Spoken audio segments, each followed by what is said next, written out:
everyone. Thank you for joining us today. This is Red Eyes Radio. I'm Henrik. We are glad to have you with us here today. We're preparing for a live TV show on April 30th, Walpurgis Night, our 10-year Red Eyes Radio anniversary. A lot of fun little kinks, technically speaking, that we are working out right now. We're also finalizing our new website in the background of everything, so if you do notice that the news updates are a tad bit slower than usual on redeyescreations.com, now you know why, so thank you for your patience. We'll have more information about the live show on the websites as we move forward into next week, so stay tuned for that. Well, as you might know, we like to discuss history on this show, accurate history, and if there is a period of history that is more important than others, I guess it would be 20th century history around the two world wars that reformed so much of Europe and the world. We're living in the shadow of these world wars, and it has a grip on us today, which prevents us fully from actualizing who we are and what we actually could do.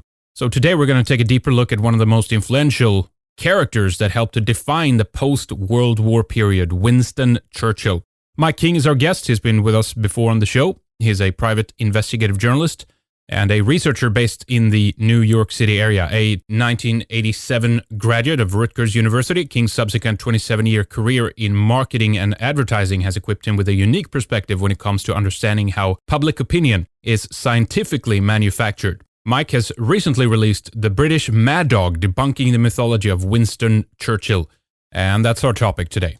Mr. King, welcome back to Red Eyes Radio. It was a pleasure speaking with you. It was almost a year ago since we had you on the show. We were just talking before we started here that it's going by way too fast. I can't believe it's almost been a year since we spoke, but there you have it. Welcome back. Well, thank you. It's been too long. We'll have to address that. There's lots to talk about. I've had 3 new publications since that time. Yeah, exactly. You keep plugging out the books at a fast pace, Mike. Tons of research, and of course, you keep up with the work on tomatobubble.com as well, your website. A lot of good stories and articles that come my way through, I think, through your newsletter. Some really good stories that we sometimes link to and repost on Red Eyes. But okay, so there's a number of books we want to talk a bit about here. I definitely want to speak a bit more about Napoleon and his struggle, if you will, and maybe we'll save that for the second segment, but. Let's begin with Churchill. You've released a book called The British Mad Dog, Debunking the Myth of Winston Churchill. Give us a bit of the backstory of the book and why you wanted to write it. Well, as you know, I've written extensively about World War II and Hitler in that era. So obviously, I already had quite a base of knowledge about Mr. Churchill, who has been lionized as the British Bulldog, but I call him the British Mad Dog. And I really felt there was a need to take down this fraud. I mean, the man is a living lie, and that's what I sought to do in my book. But not just to cover the fraud of World War II, I trace back what I call the insanity, and I mean that truly in a literal sense, of Winston Churchill back to his childhood. So I actually touch upon his grandparents and his father and his mother. I mean, my goodness, what a horror show. And, I don't put this stuff in here to be salacious or provocative, but I felt it was important to lay the groundwork of the man's childhood and what he came from and his screwed up parents. Because then you could better, if you understand the child, you better understand the man. And all throughout his life, he just manifested some of the most psychotic behavior patterns. He's truly a type of character who was fit for an insane asylum.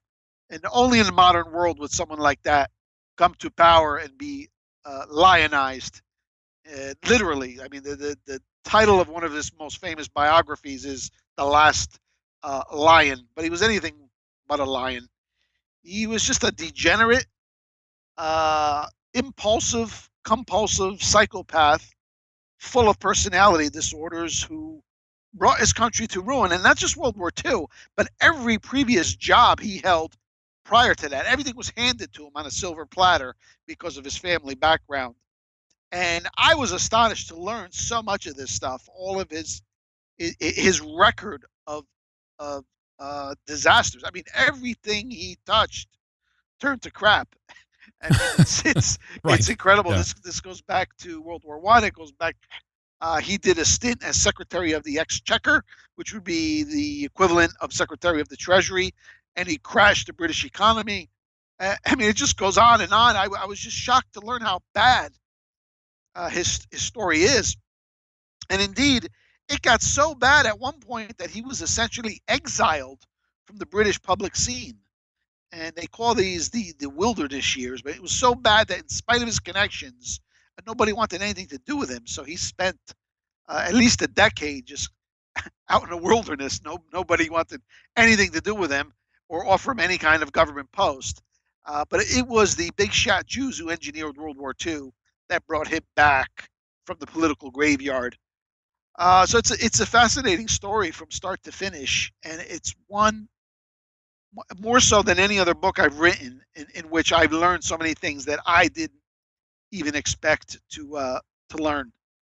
I don't know about that much about his background, to be honest, and I do want to get into that a little bit more in detail, actually, and run through some of the chronology here, really, before we talk about, of course, what we remember him for today and his legacy and the way that he's been lifted up in the official world, if you will. But can you talk to us a little bit about the Churchill family and where they come from? This is, I guess, really sets the backdrop then of the fact that he rose to the position that he did, right? Well, yes. I mean, he comes from 250 years, quarter of a millennium of family privilege. They weren't aristocrats, but they were very important politically. It goes back to Sir Winston Churchill in the 1600s. So, I mean, you can't choose your ancestors, and there's nothing necessarily wrong with coming from that background. But we find so often in history that these blue blood types, after a few generations, they really tend to degenerate and become out of touch with reality. So, I mean, he was born into immense privilege, a very important family, the Spencer Churchills. And by the way, that's the same Spencers that Lady Diana Right. Yeah. derived from. Yeah.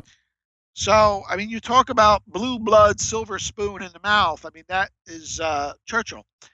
But you know, more recently, we go back to his grandparents, his American grandparents. His grandfather, Leonard Jerome, was known as the King of Wall Street, and he was hooked up with August Belmont back then, and the Morgans and the Rothschilds. So he was there. We're going back to the late 1800s, or mid 1800s.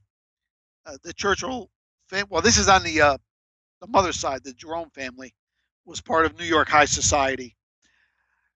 His mother was a New York City socialite who, even by today's standards of immorality, you would have to just call her. I mean, can we say slut? I mean, it was just incredible.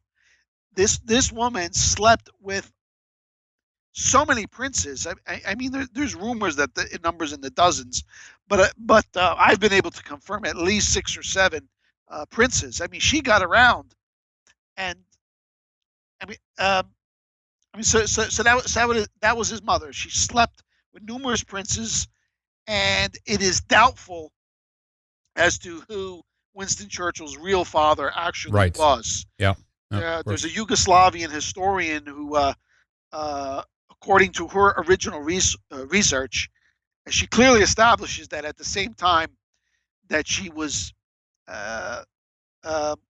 with Churchill's alleged father, who was a prominent politician in Britain, that she was sleeping with this Serbian prince.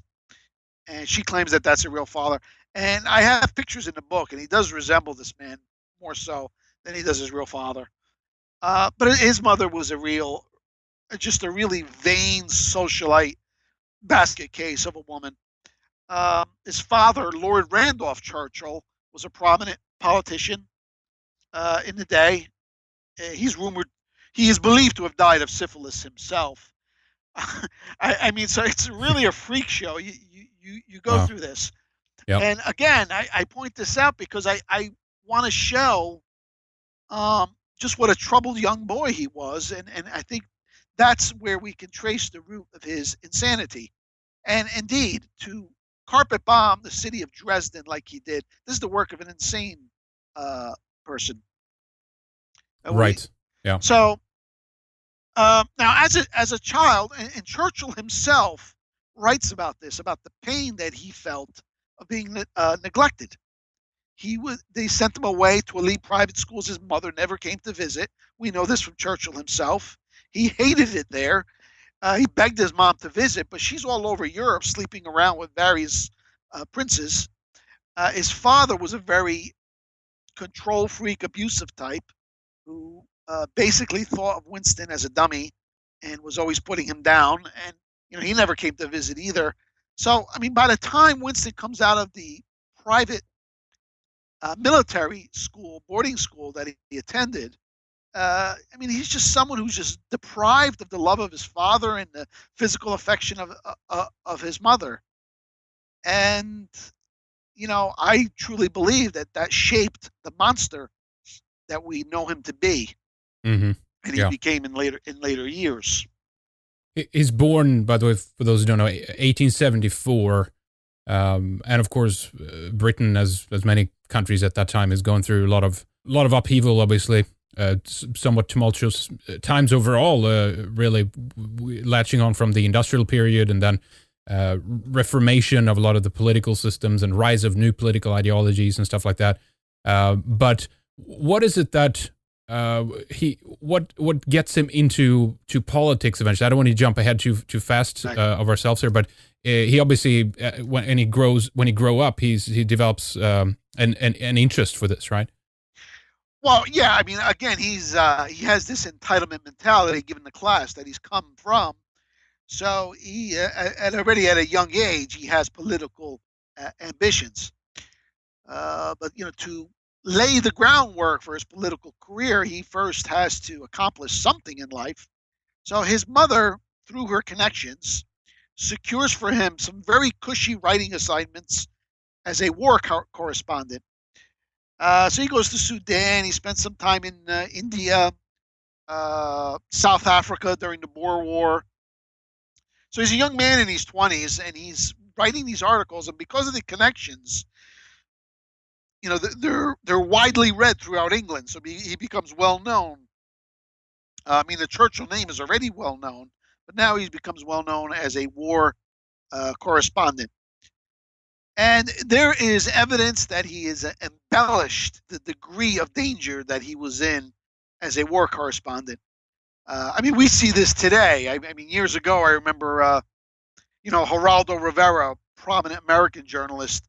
He was a war correspondent and better journalist. And he would always come up with these tales about the danger he was in. You know how that goes. Oh, yeah, yeah. So, wasn't it something, was it Brian Williams that was talking about how he was on some helicopter or something? There was something that came out and it was all a fraud and fake. And this is just what they do, right? Even back then, they started doing it. Oh, yeah. Teddy Roosevelt, the whole myth of San Juan Hill. It's a long history of this.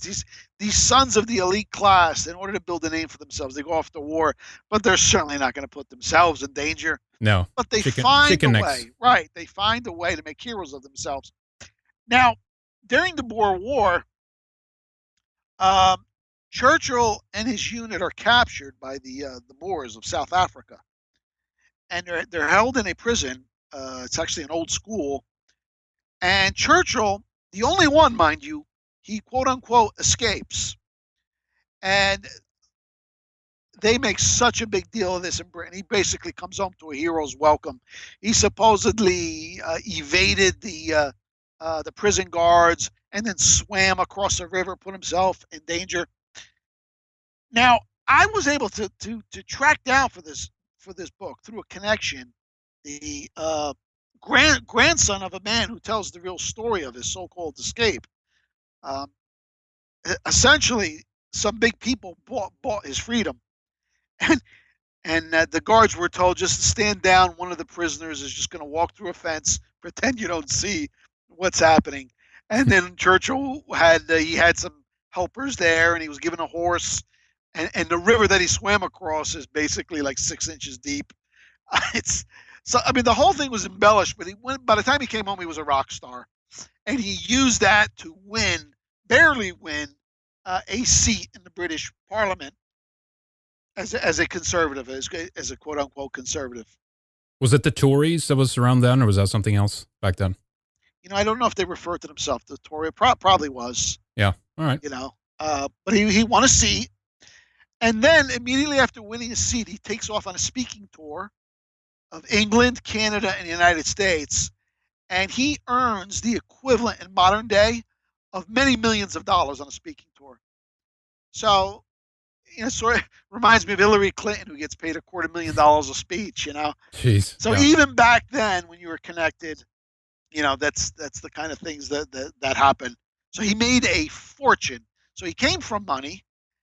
He made oh, by the way, while he was writing these articles as a war correspondent, he was one of the highest paid journalists in England, which is incredible. He's still in his early 20s, and he's writing books and articles, giving speeches. He is a money-making machine.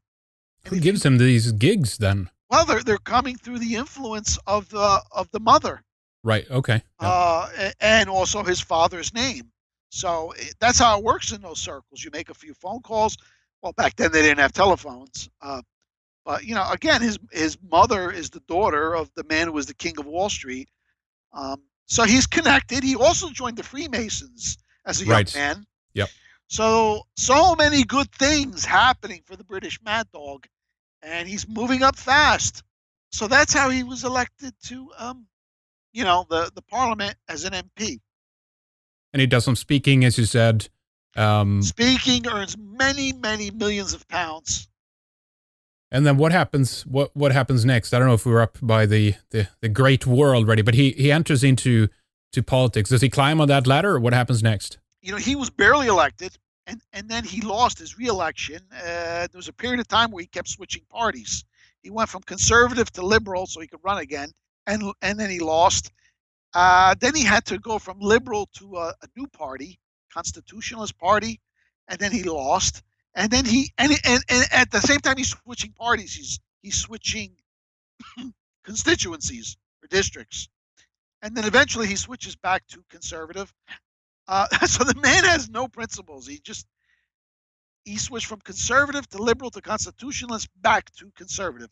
It's called crossing the aisle in Great Britain. Yeah. But he could not win. He couldn't win a seat. People saw through him. So it was only through the appointment to government positions that he really began to establish a political career.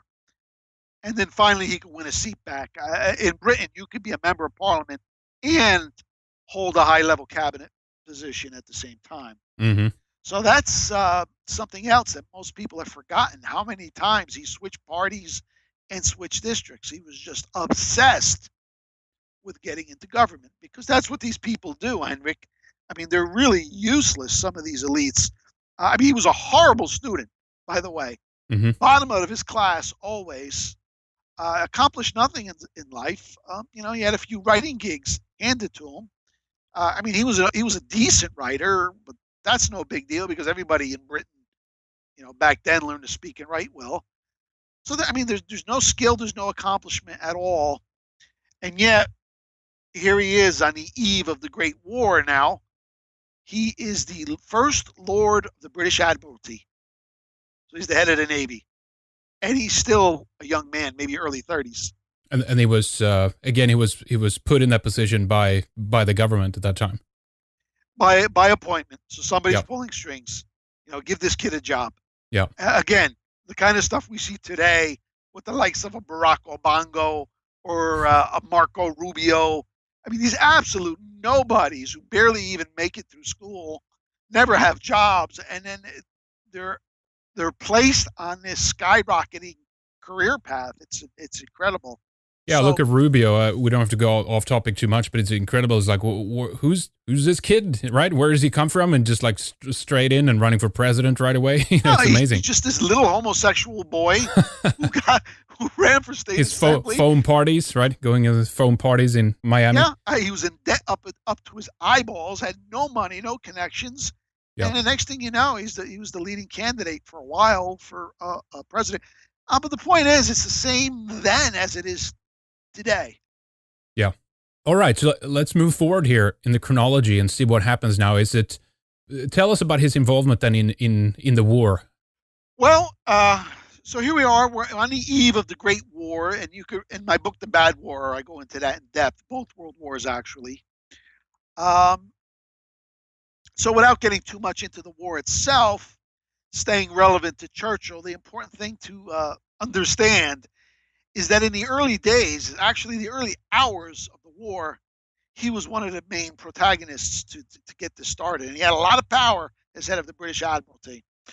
And there's a quote I'd like to read from you.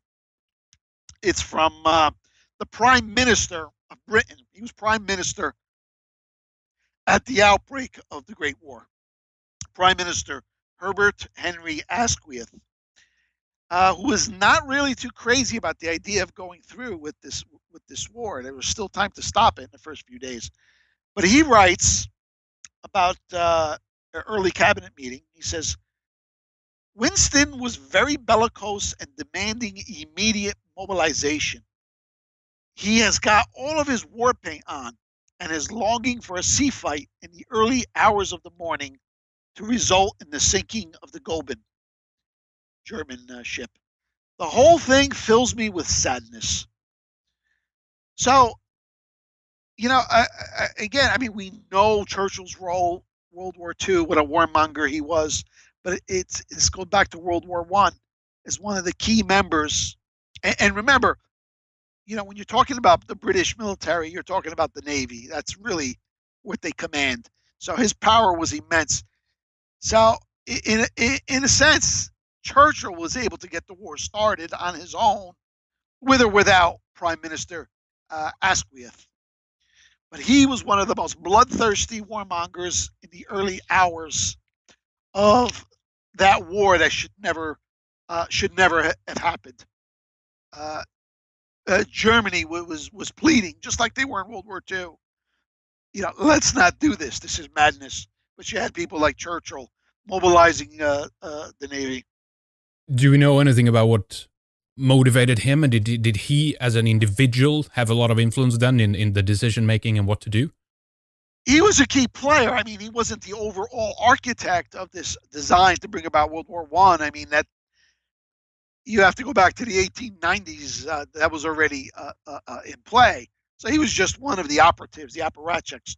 But he was in an important enough role that he could serve his masters and deliver this war almost on his own. Not unlike, by the way, Naval Secretary Theodore Roosevelt, who got the Spanish-American War going pretty much on his own. I mean, there's a whole story there. So he was a key player in triggering it, but he was not, the overall master.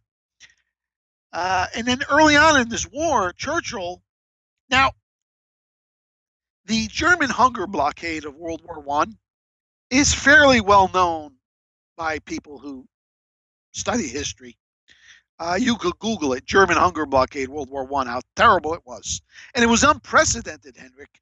At that time in Europe, it was understood you don't make war against civilians. Right. Any civilians who ever died in European wars prior to that were of an unintended consequences, disease and things like that. Mm. But this was a deliberate decision on the part of Lord of the Admiralty Churchill to starve German civilians. Google it, the German hunger blockade. So much has been... Even back then, huh? Even back then.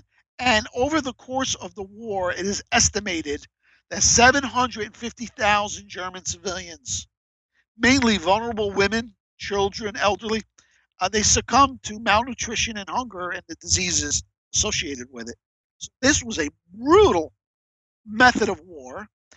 Food deliveries were designated as contraband. Okay, so it wasn't like a blockade to prevent the importation of industrial goods or anything that could be used to enhance the military. No, they labeled food.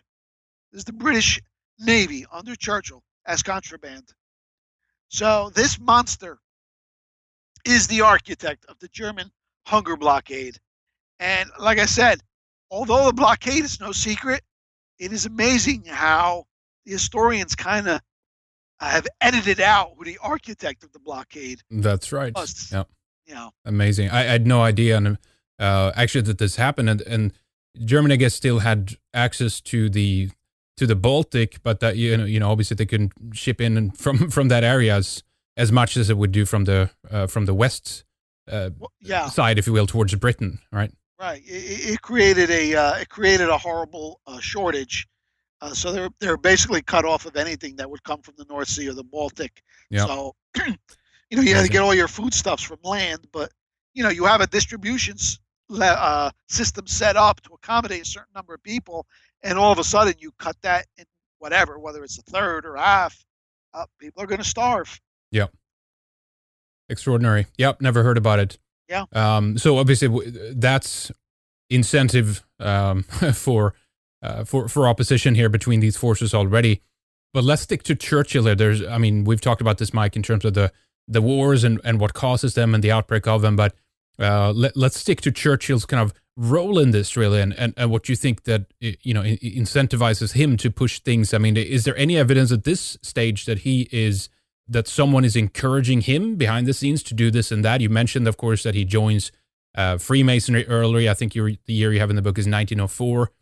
Powerful group. We've spoken at great lengths about the Freemasons in the past, although we haven't detailed that much about them in more recent show. But we're very savvy to Freemasonry. How influential do you think they are in kind of suggesting him to go this or that way? Well, at this point in history, it's difficult to say, or at least it was difficult for me to discern.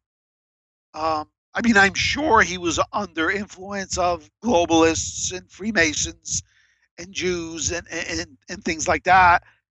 But it's a little different than it was in World War II. With World War II, and I get into this later in the book, we have documentary evidence, confirmed by Jewish sources, no less, of the big money that was being given to Churchill during the run up to World War II. Mm-hmm. He was broke. They bailed him out personally, millions and millions of dollars. He was their boy, and that we can, fully document and illustrate. With World War I, we know he was a major player in bringing it about. We know he was a bloodthirsty warmonger.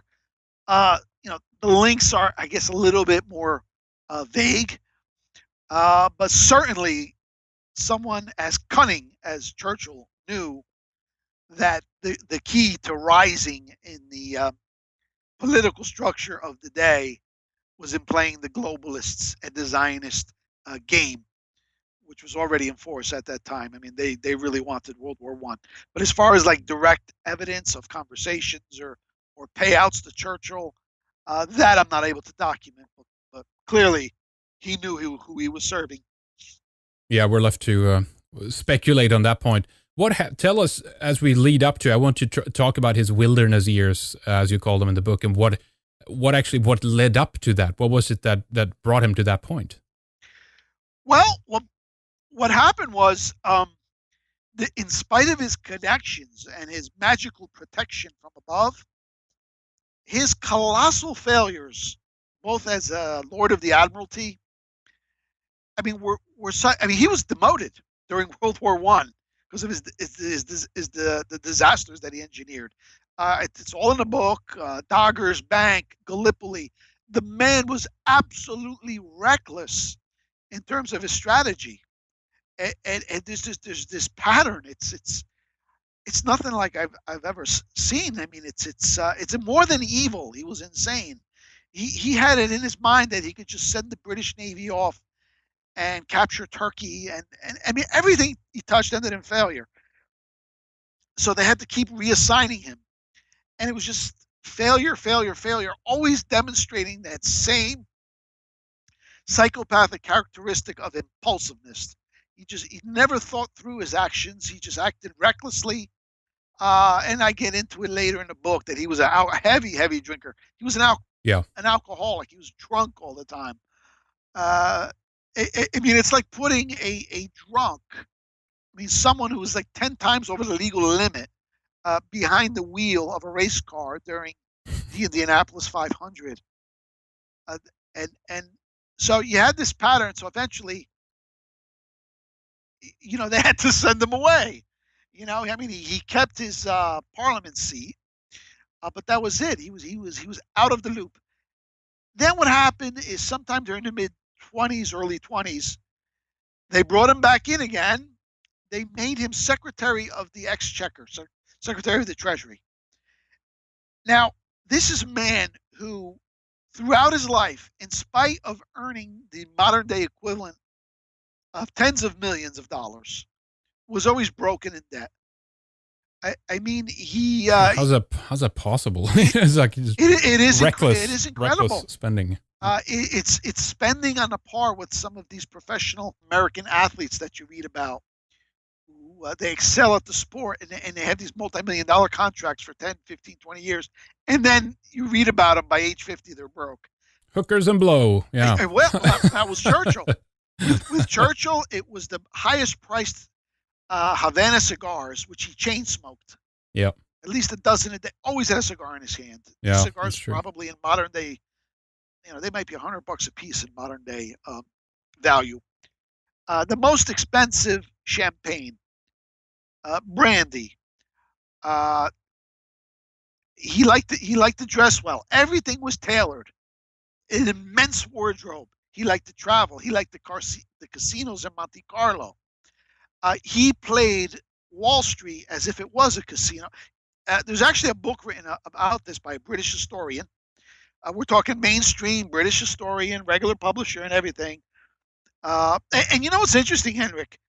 There is so much dirt on Churchill from so many different areas of his life and his career that is put out by mainstream British establishment historians. Right. Okay. But it's always in the context of, well, he was a great man, he was a heroic figure, but he had this one little problem of his character. And then you have another guy who taking the same, but you put it all together.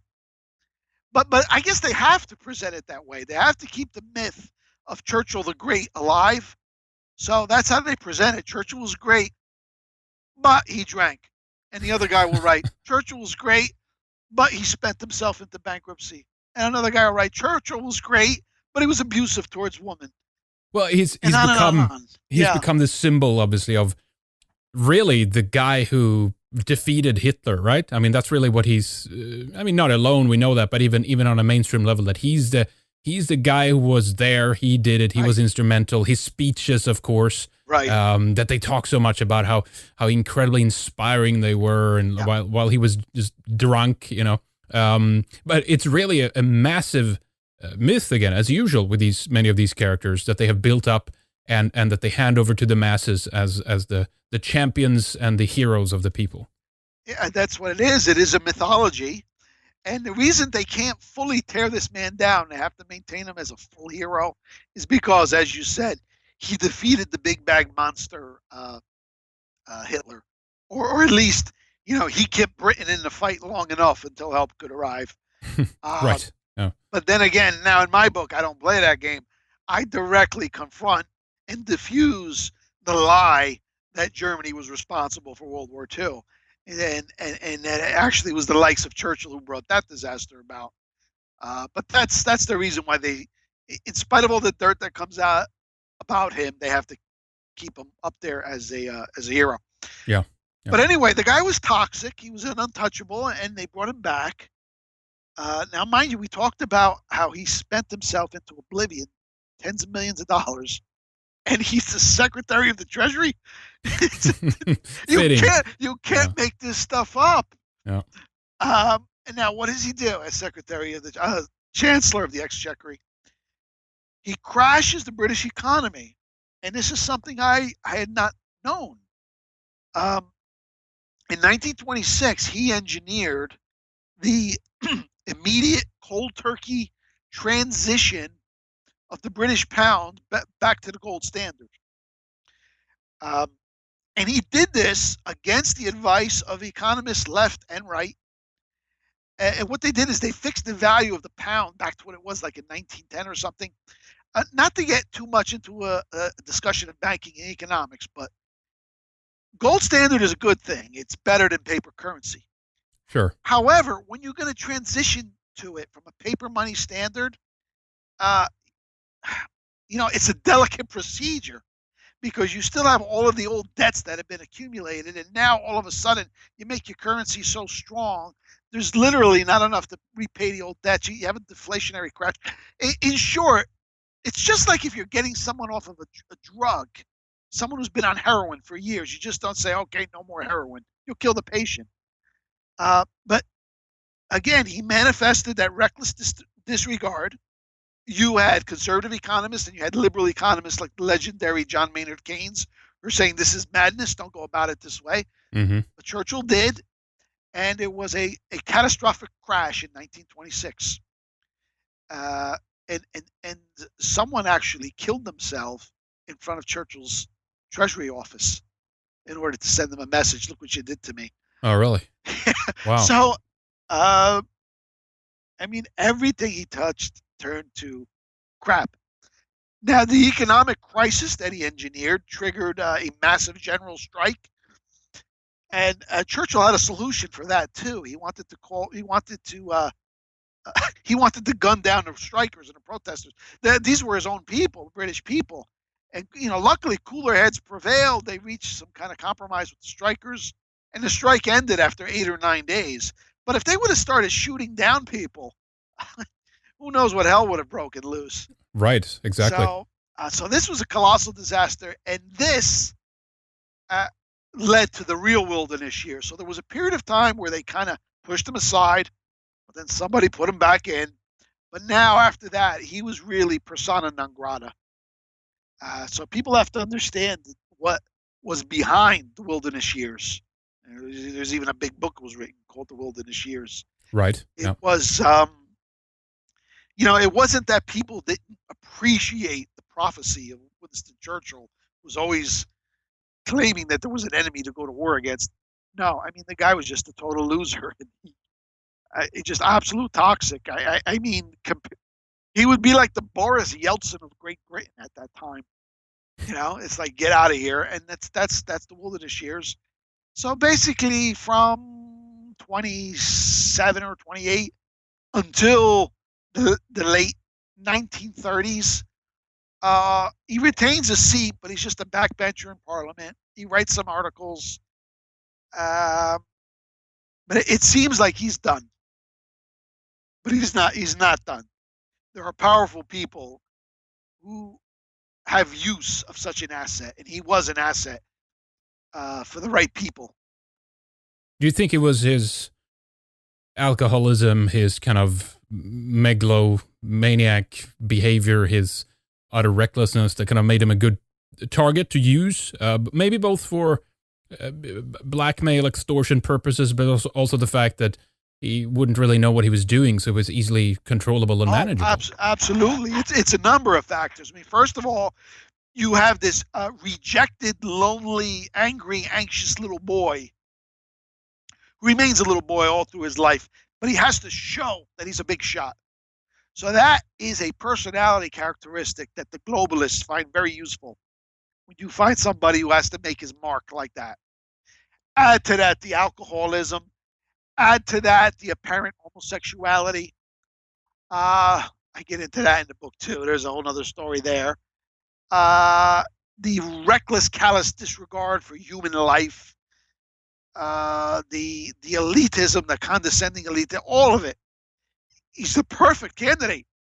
He's like a modern day, Obama, only much worse. So yes, that's the way it works.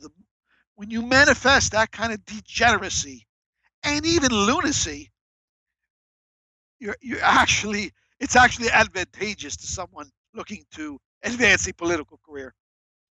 What can you say about his gay activities? I didn't know about this. I think I've heard the rumors here or there, but again, this is at a time when these things are very volatile because it becomes a security issue. There was a reason why they kept this out of the political system, and they frowned on this for many reasons, of course, but one of them was because many of these people became a liability because it could be used against them and extortion and stuff like that, right? Well, oh yeah. So and certainly because of some of the the high level homosexuals that he was linked to, the big boys, the masters of the New World Order, knew about this. They had to.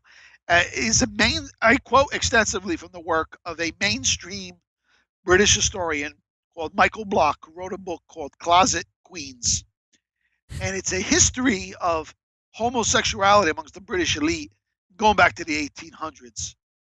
Is that book like written from a perspective today that is like they were such a shame that they had to be in the closet kind of Oh thing, yeah, like yeah, these yeah, poor heroes, right? yeah, absolutely. Yeah, And it's important to note that the author is not in any way hostile or dismissive of that behavior. sure. Uh, his point of view is, well, now that we live in an enlightened society, we can Yeah, talk about this stuff. So right. that's why I'm writing it. They're really even that shows even more that they're true heroes, right? True underdogs of their era, and they were. Yeah, The society was so repressed and suppressive at the time that they had to exactly. hide, right? Yeah, Right. So I mean, the word queens sounds derogatory, but uh, the book itself is not. It's just a portrayal of what was, and he's not condemning at all. He's just saying, you know, isn't it wonderful? We're so enlightened today. Now we can talk about it. And I mean, but he makes a very strong case for Churchill's homosexuality. He was also a woman hater, a misogynist. He was very rude. Some of the nasty stuff he used to say to women.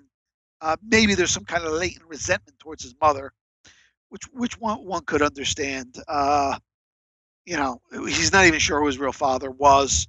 His yep. brother Jack, according to the sisters of the mother, Jenny Jerome, Jack was not born to Lord Randolph Churchill either. Also, when she remarried, she married after Lord Randolph died, and then she remarried to a man who was a year younger than Winston Churchill, and divorced him, and then married another man 4 years younger than Churchill. I mean, so she's really a really bizarre, wacky woman. But I think again, if we play the role of amateur psychologist, this can account for some of Churchill's misogyny. I mean, there's just instances of the way he used to talk to women. I mean, there's that famous quote which everyone laughs about. There was a member of Parliament that said, Sir Winston, you are very drunk, and Churchill responds, yes, but you are very ugly. The difference is tomorrow I'll be sober, you'll still be ugly. And I've heard that quote a million times, and I think it was voted one of the greatest political quotes ever. But when you really think about it, yes, it does make you laugh at first, but think about it. I mean, what does it say about the man? Suppose someone said that to your mother or your wife. Sure. Yep. All she said is, my God, you're drunk. And he was always drunk. Yeah. And he said publicly, well, you're ugly, and you'll still be ugly tomorrow. It's just an all-around degenerate, nasty, just no redeeming value to this man. I mean, at all. It's just incredible. You've got to read this book, The British Mad Dog. Find it at tomatobubble.com. Yeah, it's so often with many of these people that they put in front of us. They have so many issues, and it's not just that they have some issues here and there. These are like utterly reckless human beings, and their behavior is obviously something that can be used against them. That occurs so many times. Let's just kind of get into what happens a little bit during the whatever you feel is pertinent there. There's a lot of things around this period, of course, but we have the lead up to the Second World War and all that stuff. How does he comes back into politics again? Is there anything in particular that kind of saves him out of the wilderness years, or this is just back end deals and they just decide to put him in there again, and here we go, another round for Churchill? Well, by the mid-30s, he is flat broke, busted. I mean, he's got tax collectors beating down his door. Tailors are suing him. He has no money. I mean, and again, mainstream British historian wrote a book called No More Champagne, which goes into this.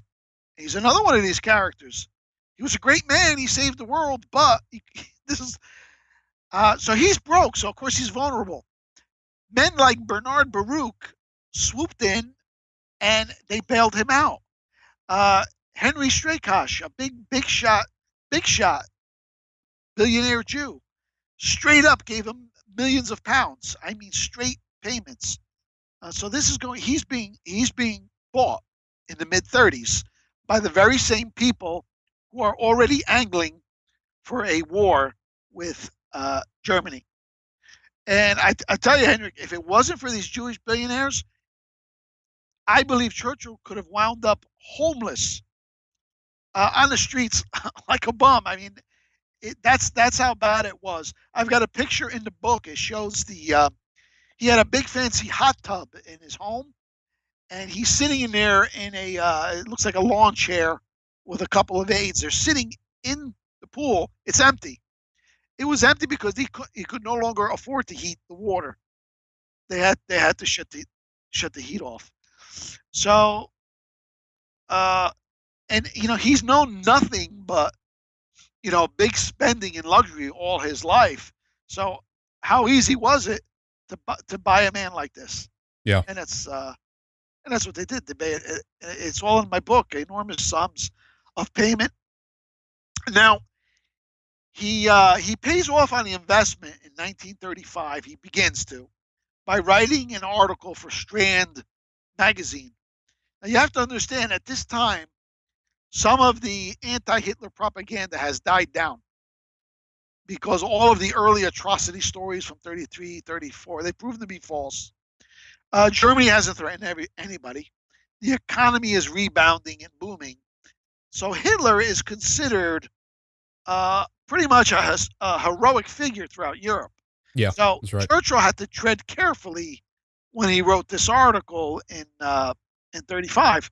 And he actually speculates that Hitler might go down in history as a heroic figure along the lines of Pericles or George Washington. Churchill writes this. Really? But he has to, because he has to give some credibility to the article. But then he throws in the poison pill. He says, but we don't know what the future may bring. He could be another Attila the Hun. So, we see now the role that Churchill has is to begin the drumbeat that's going to lead towards World War II. And this article is later republished again in 1937. And the details of all this are in my book, The Bad War. And I also reproduce quite a bit of it in The British Mad Dog. So there's definitely this heavy buildup towards the war. We all know that. Yeah. But it's clear that Churchill is being kept on the back burner, that they have things in store for him, even though he's still in the wilderness. Now, do you think, is it the billionaires, the Jewish billionaires within Britain at the time that make sure that he ends up in this position and that they can, I guess they would figure that when they've had something like the rise of Hitler in Germany at the time, they're starting to look to other countries here. What can we do to make sure that we contain this issue and this problem, right? That they make sure that Winston is in there, he's in power. Also make sure that he, as much as possible, is keeping the rhetoric, against, as you said, Hitler, because then you have a change of tune. You said from 1935 up to 1937, right? It changes at that point. Is that correct? Yeah, right. It begins to change. There was. I mean, when Hitler first came to power in 33, the world press went nuts, and there were all these stories about he's killing Jews and people are being tortured. But that kind of passed. People saw, well, no, that's not really true. He's not bothering anybody. Germany's rebuilding. So then you get into 34, 35, 36, and they host the Olympics in 36. Nobody in Europe wants war. Well, the big planners do, but certainly the current crop of political leadership in Britain isn't looking for war. So they have to get their little puppet boy and position him. So that's what's happening. They bought him. And then in 1935, I got a chunk of money. 1936, and I've got this all in the book, and I quote extensively from the great David Irving. There was a Jewish organization called The Focus. and it was funded by super wealthy Jews. Sir Robert Mond, he was the director of chemical firms. Sir Robert Whaley Cohen. There was Strachak. Then Bernard Baruch also helped him. But by this time, we're talking direct payments to Churchill to bail him out. Wow. Interesting. Yeah, there was Churchill's War that David Irving wrote, right? Yeah, it's all in Churchill's War. Then again, in 1938, he collects another cool $1 million from Sir Henry Strachak. The connection to Strachak to Churchill was made through Lord Bracken, who Bloch identifies as a homosexual lover of Churchill. So, I mean, these are overt payments going to Churchill to not only enrich, but not to enrich him, mind you. This just got him up to sea level. He was so underwater. I mean, it's just incredible. This only got him to sea level, but they owned him, not just for reasons of greed, but his spending was such that it was for his very survival. He needed the money of these mega billionaire big shot Jewish gangsters who wanted World War II. Well, let's actually pick up that after the break and talk a bit more about what we should know going into this period of when the war begins, really, and then we can work ourselves forward from there. Talk a bit about his speeches and who wrote them and everything else we should know there. But okay, so the book here that we're talking about, ladies and gentlemen, is The British Mad Dog: Debunking the Myth of Winston Churchill by Mike King. And tell us not only how to get a copy of this book, but you have a couple of others out since the time we had you on the show last time, and we'll see if we can squeeze in and speak some more about those later in the second segment as well. But give us some of the other titles that you have out there now. Well, I've got quite a few. I would say my magnus opus is Planet Rothschild, Volume 1 and 2, which covers the last 250 years of the New World Order conspiracy. It's in a very fast reading, easy to understand timeline format with tons of images. All my works are very, very readable. This is not like your conventional history book that you pick up with the intention of reading, but you never get around to it. People devour my books, I have to be honest. Then there's The Bad War, The Real Story of World War II, which also covers World War I in depth. There's The War Against Putin. Bankarota, which is an allegory about our monetary policy. It's all listed at tomatobubble.com. You can get a glimpse at all the books. I have an Amazon page that's under MS King. But probably the best bet, people who are interested, is to go to tomatobubble.com. You can sign up for my free updates, and you can see all of the books that are available as pay-per-view PDFs, or you can order them in paperback form through Amazon. Very good, Mike. Excellent. Tomatobubble.com, Amazon.com. We'll have the links up to that. Looking forward to speaking more with you here in the next segment. A lot of important things to get to. We'll see if we can get talking a bit about Napoleon as well in the second, but let's definitely stick to Churchill here. A lot of interesting aspects to that. All right, stay with us. Short break, ladies and gentlemen. We'll be right back after that. Our second hour is next up with Mike King. Don't miss it as we proceed to talk about Winston Churchill, his life, and the world that he left behind. We have much more to get into, a very interesting history that remains hidden to most of us. We'll also get Mike's take on Britain today and what is happening on the small island with the Anglo-Saxon Celtic heritage being pushed out by invading forces. Go to redicemembers.com and sign up when you want to hear the second hour of this program or any of our previous ones. Over 1,000 shows in our archives, including videos and film material, inside episodes, and more. Our upcoming guests include John Morgan from Arctos and also our part 2 with Frank Raymond. I know a lot of you liked the first, so a part 2 is queued up on that. Good stuff ahead. Thank you so much for listening. redicemembers.com is the website. Go there for a membership, and we'll talk to you right after the break.